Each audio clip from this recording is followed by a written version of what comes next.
and the people need their own voice. Understood. That's where I'm going. Shifting, I'm gonna throw a name out. Go ahead. And whatever you feel like needs to be said, if you will, please say I'm it. gonna put it out there, man. Go ahead. Joe Biden. Horrible. Why? Completely reckless, out of touch, political. He has nothing to do with working for American people. Completely out of touch. Why do you say that? And he's 60 years in politics. All right, you can't do nothing for 60 years and not and be in touch with what America's doing. You got 60 years in public service as a senator and now a president. He ain't had no regular experiences with regular people. Okay. For 60 years. And he can't tell you what nobody out here doing. And this is evident when he went into that little boy's horrible. house for dinner. A lot of people are still talking about that. Here's another one. Donald Trump. The future. Future, man. Donald Trump is the future, man. What Donald Trump did is he beat the establishment. Okay. And the establishment is in shock. And I had a chance to I was trying to meet Ben Carson. Okay. But during the time they was running, man, I missed him, you know. But I said, now, when America had a choice, they was willing to take a game show host and a surgeon over all these political phonies. And when the people got a shot to pick what they wanted, they say, hey, we'll take him. We don't want Rubio, we don't want Kasich, all those repeat corporate politicians.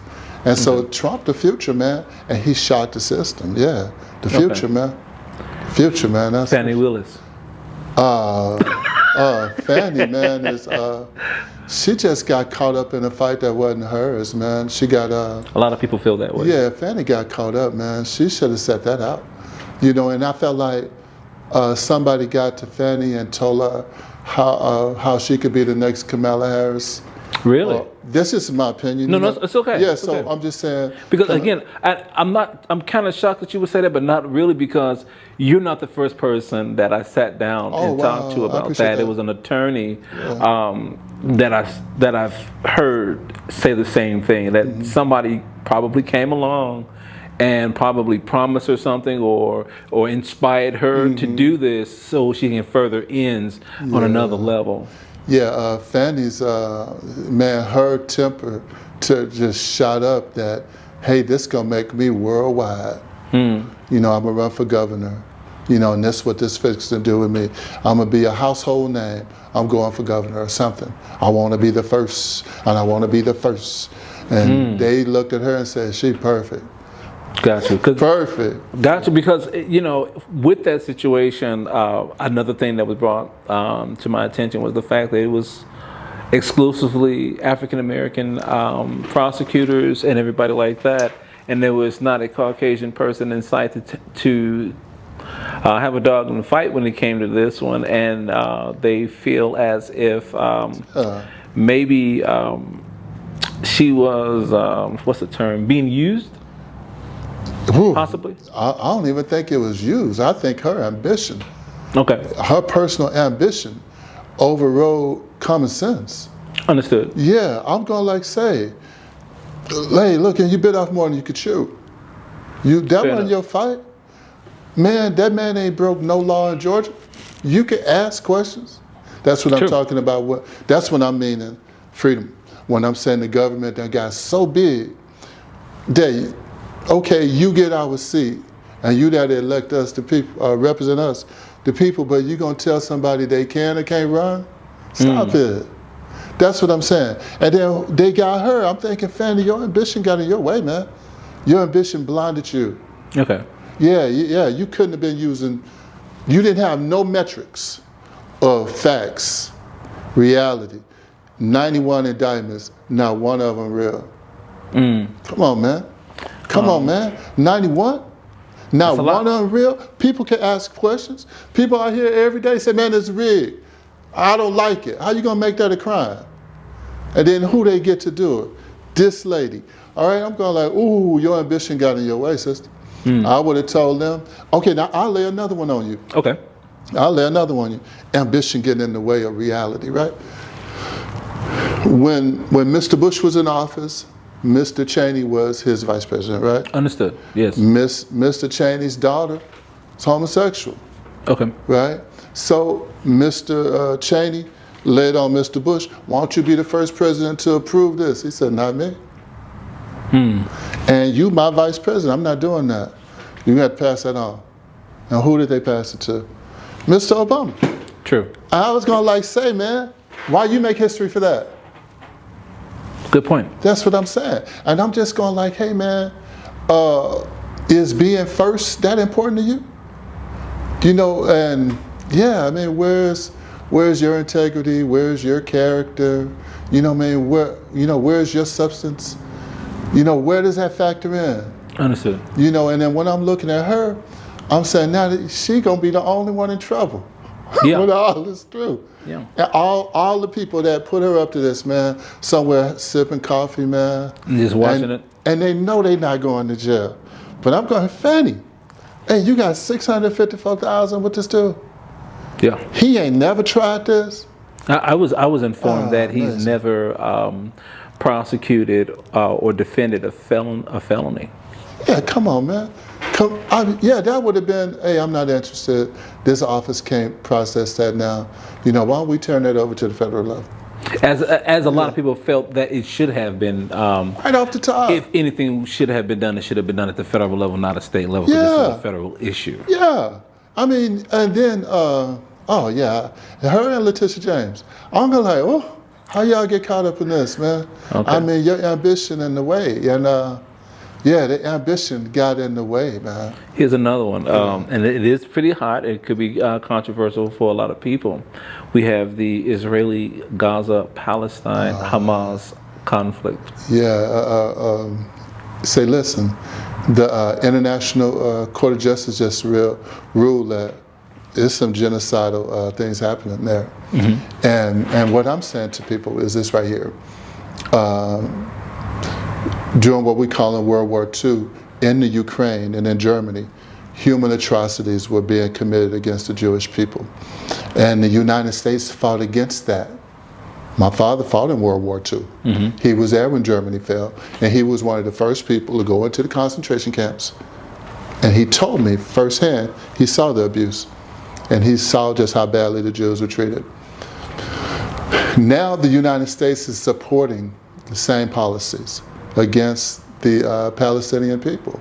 75 years of oppression. Yeah. Jimmy Carter is on record saying that Jimmy Carter, our former president, he's on record. You know, he tried to do the whole thing with Menachem Begin and Anwar Sadat and those guys back in the early 80s. Man, I don't agree with what's happening there one bit. I don't agree with the American role in those wars.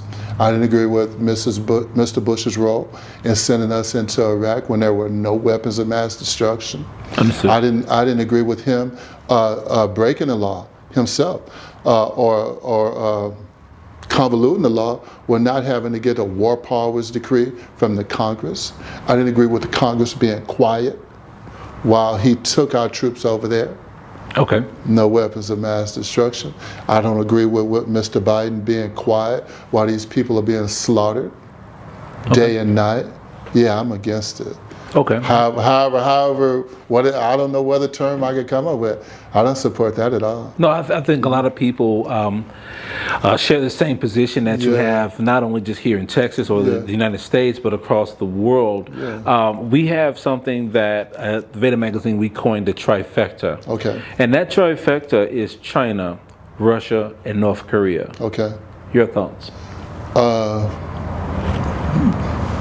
This is going to come off good. So I don't support using American military armed forces to be the global police. Fair enough. Yeah, I don't support that at all, man. I mean, we got 800 bases outside the United States. This is true. It's too much, man. I mean, for me, the United States is from Carolina to California, from Alaska down to Florida, from Maine or down here to Arizona, and we got a few territories. Hey, man. Hey, the whole global police thing, that's got to end. Okay. Yeah, we're not here to, and then we just had the recent drone strikes. Yes. Where the 3 people just got killed. You know, come on, man. I mean, why were they there? Why we got bases in Syria? Why we got bases in Iraq? Well, they were saying that those particular bases are right on the border of Syria in Jordan. Yeah, that, but I'm just saying they should have never been there. Yeah, and so we have a government that is just strong arming the whole planet in the saying our way or no way. BRICS? You know? Oh, I think BRICS is good. Why? I support BRICS. All right, I'm for American sovereignty. Okay. Yeah, I support U.S. sovereignty, and I'm not a globalist. So the whole idea that people have weaponized U.S. currency to sanction everybody around the planet. I'm just saying, hey, check this out. Ted Cruz or whoever's in that office, or Miss Jackson Lee, and we ain't elected you to go over there and govern them. Sure. And so I like the idea that they get their own currency. I do, because I feel like if they could get their own currency, you know, Brazil, Russia, India, China, South Africa, if they could get their own currency, that pull us out of the fire, because our government, the people that's in it, don't have sense enough to pull back on their own. They don't have sense enough to just say, hey, you know, everything's changed. The technology's changed for everybody. They have weapons just as good as ours now. And we've been inviting them to the United States to discover, study with us and live amongst us. And now we taking back the lessons we learned. You know, so Benjamin Franklin and what's my man's name? Patrick Henry.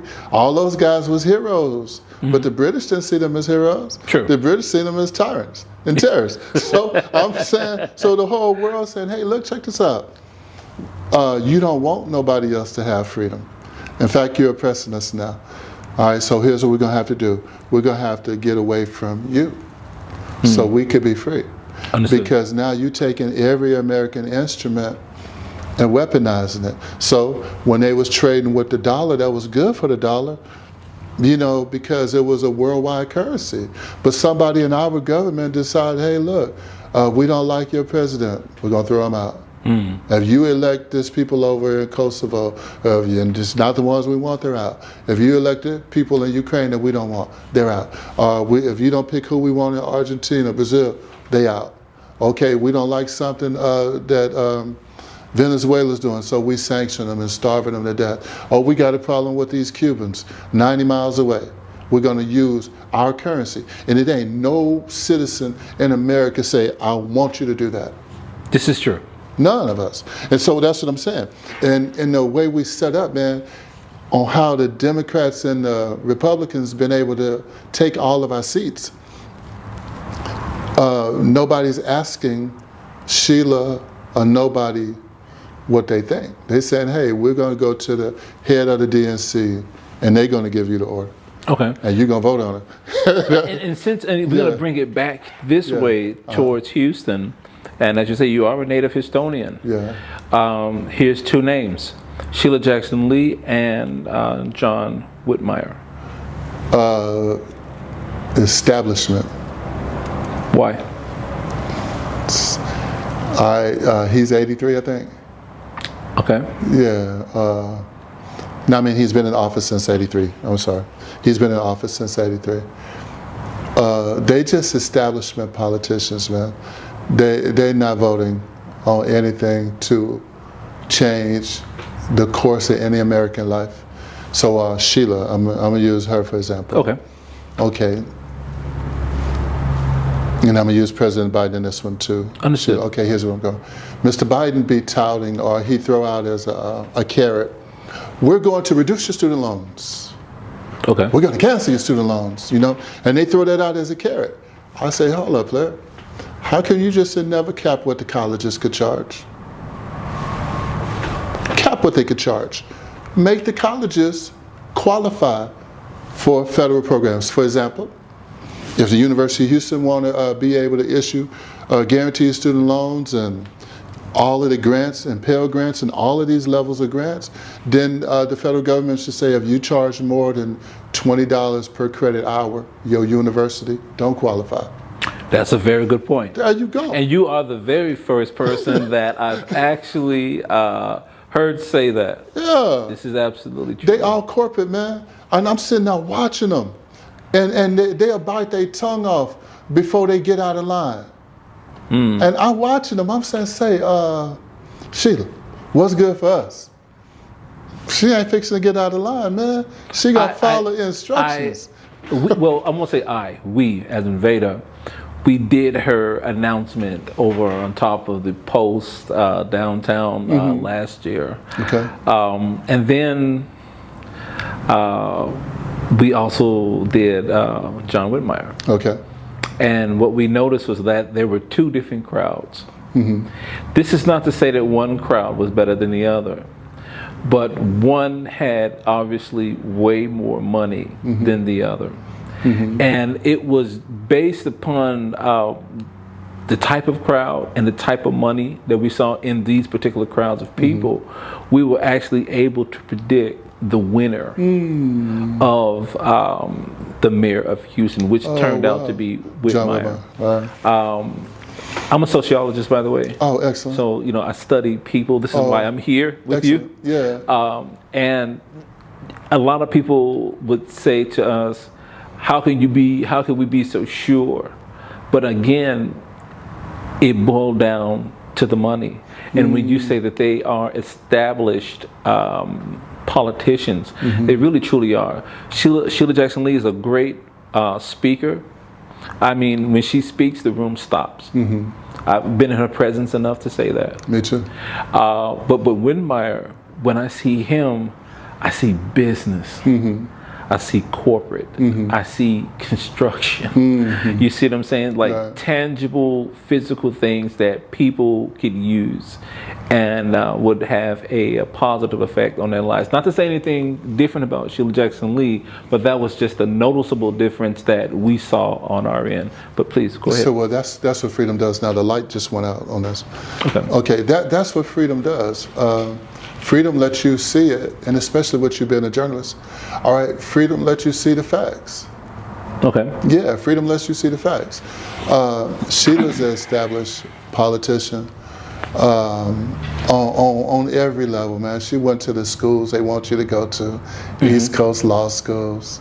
You know, this is what they want. They want everybody to come out of Harvard, Yale, or one of those schools, and you start on the city council, and you get on the state, and then you go for Congress, then you go. But we want you over here. They don't want no Prairie View. They don't want no Texas Southern lawyers up there. I think that's what I said. In this all establishment, and then they completely corporate, and they follow the blueprint. This is what we want. But I don't see where Sheila ever makes a decision. Not one. No, not one. I mean, not one. Not one. Wow. Sheila's never written a law. I mean, she's never written one. I mean, she's an attorney. And there's so many laws she could have written already. Let me give you one glaring one. And right now, 2024, you are a sociologist, right? Correct. And you are a Black American, right? Correct. So am I. I'm a carpenter. But where I'm going with that, in 2024, this exact minute, Black Americans don't have a constitutional right to vote. It does not exist. So from 1619 to 2024, we're still not fully integrated into the United States of What do you America. think that is? They wrote it in the Constitution. We was 3/5 of a person. They didn't see us as people. So right now, they had the 13th, 14th, and 15th Amendment. We had the Civil Rights Voting Act, but it has to be renewed. Now, this is what I'm trying to demonstrate to you. It has to be renewed, and there she is, Black. Come out here talking to us about voting and why it's important, knowing that we don't have a permanent right to vote. That if these people say no, all of the stuff that Dr. King now was trying to do is null and void. All them years sitting up there with a law degree. It's a joke. This is what I'm saying. What's she doing? Nothing. Well, the rest of them, we got a whole Congressional Black Caucus, man. And they can't even get us voting rights. Farmers can't get no money. Joke. And Joke, man. To piggyback off that, Yeah. I did read a couple of reports where black farmers here in the United States are actually really suffering economically as far as getting governmental contracts, as far as being able to have the ability to expand their particular enterprises. They're fighting heavily Monsanto. They are just being desecrated to the point of there may not even be any more African American farmers here in the United States like that. So I'm saying that there's a war. I mean, there's an agenda to eliminate any American. Yeah, I'm gonna say it like this. There's an agenda to eliminate America from producing anything. Okay. Okay. So, and who do they start with? I feel like they start with the blacks. And so now they working their way to the white farmers. But I felt like the attack started with us. So right now we have a few billionaires buying up all of our farms now all over the United States. All right, so I feel like the experiment or the litmus test was what could they get away with us? That's my thing. And so I'm going like, hey, in 2024, we haven't been fully integrated into the system. Okay. Dr. King is one of my political heroes. And what makes him so impressive to me is he didn't have an office, and he moved the whole United States government. Gotcha. Him and a handful of people who knew what the law was, and they knew that the power still resided in the American people. Okay. And so what I'm saying with them is, across the board, I'm a problem, and I want to say this on this video for you. When the first time I got on the ballot, I had a man call and say, "Who do you think you are? You didn't ask us." Really? That's what he said to me. He said, "You didn't ask us." He said, "Whether you know it or not, you're famous. Whether you know it or not, you're the most hated politician in Texas. We're not going to have you out here telling people that they don't need Republicans and Democrats. We're going to make you join one or the other. But the last thing we're going to do is let you tell people they don't need us." Wow. So now that's what's happening. So this is always on my mind.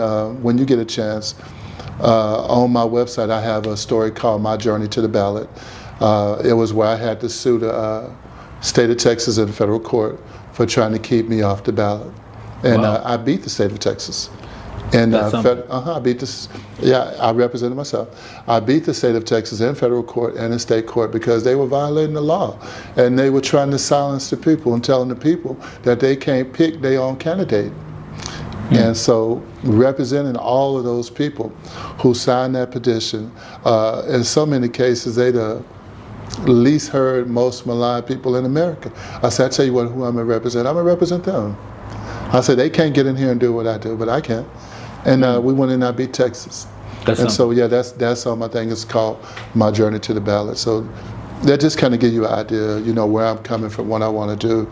But if I could be successful, we could change the course of America. And we don't have to have all of our jobs going out to the United States. We don't have to have all of our children going all over the world, invading countries. We don't have to have that. Okay. Yeah, that's my politics. Wrapping things up in three, where can people find you? Website, Instagram, Facebook, social media in general, and just about anything that you want to let the people know. What I want to let the people know is that the country still belongs to you, that you are the most important component to the entire American government. Every government is only as good as its people, but American people are heads and shoulders, in my opinion, above the rest of the world. And what we've been able to do. The borders are invisible. There's no real border, but on this side of the invisible border, we created a world that everybody wants to be a part of. And it didn't come from our government created it. It came from the human resource, you. So what I'm demonstrating to you as a politician is that we are still in charge of our own destiny. We could take a hold of it. Now, as an independent candidate, everything I do depends on other people. I'm not capable of doing it all alone. If you want to help me, I could be reached by telephone at area code 713-252-2436. If you want to visit my website, you could go to www.vince, VINCEFORUS, for us, vinceforus.com. You can find me that way. I'm on Instagram at Vince Dunkin for Congress, and I'm on Facebook. But at any kind of way you could help me, I'd appreciate it. I'm physically located at the corner of 610 and McCarty here in Houston. The physical address is 3935 Beaver Drive. Our country is still ours. It's up to us to maintain it. It's up to us to deliver the same quality of life that we enjoyed, to our children. Children should be able to afford homes. Children should be able to afford to go to colleges and universities. And so our children should not have to compete with other people from all around the world to be able to work here inside the United States. So this is my message, but I can't deliver it by myself. I need your help. Great. Well, it's been a pleasure speaking with Vince Dunkin, who is currently running for U.S. Congress, District 18, with VEDA Magazine. Thank you, sir. It was an absolute pleasure to be able to talk to you today. I appreciate that. Glad I met you. Thank you.